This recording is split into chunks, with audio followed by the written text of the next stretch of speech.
ಗಣೇಶ ಹಬ್ಬದ ನಿಮಿತ್ತ ಗೋಕಾಕ್ ಗ್ರಾಮೀಣ ಪೊಲೀಸ್ ಠಾಣೆಯಲ್ಲಿ ಪ್ರತಿ ವರ್ಷದಂತೆ ಈ ವರ್ಷವೂ ಕೂಡ ಸಾರ್ವಜನಿಕರಿಗೆ ಮಹಾಪ್ರಸಾದದ ವ್ಯವಸ್ಥೆ ಮಾಡಿ ಪೊಲೀಸರಿಗೆ ಇರುವ ದೈವ ಭಕ್ತಿಯನ್ನ ತೋರಿದ್ದಾರೆ. ಮುಂಜಾನೆ 10 ಗಂಟೆಗೆ ಶ್ರೀ ಸತ್ಯನಾರಾಯಣ ಪೂಜೆಯಲ್ಲಿ ಗ್ರಾಮೀಣ ಪಿಎಸ್ಐ ಕೆ ವಾಲಿಕಾರ್ ದಂಪತಿಗಳು ಶ್ರೀ ಸತ್ಯನಾರಾಯಣ ಪೂಜೆಯಲ್ಲಿ ಭಾಗಿಯಾಗಿ ದೇವರ ಕೃಪೆಗೆ ಪಾತ್ರರಾದರು.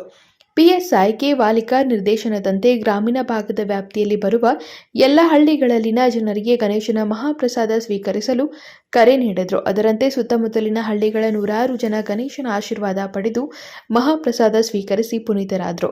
ಇನ್ನು ದಿನಾಲೂ ಕೈಯಲ್ಲಿ ಯಾವುದಾದರೊಂದು ವಾರಂಟ್ ಹಿಡಿದುಕೊಂಡು ಸುತ್ತಾಡುತ್ತಿದ್ದ ಪೊಲೀಸ್ ಸಿಬ್ಬಂದಿಗಳು ಕರ್ತವ್ಯ ಮಾಡುತ್ತಾ ಆಗಮಿಸುತ್ತಿದ್ದು ಭಕ್ತರಿಗೆ ಜನರಿಗೆ ಮಹಾಪ್ರಸಾದ ಬಡಿಸುವಲ್ಲಿ ನಿರತರಾಗಿದ್ದರು.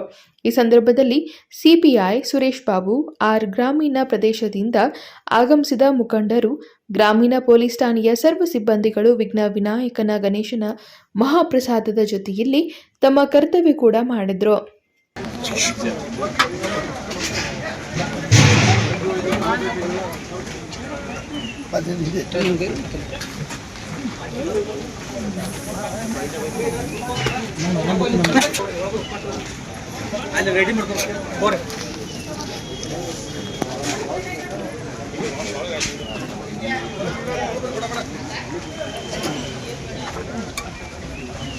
मनोहर मेकेरी, KMM कांडा न्यूज़, गोकाक.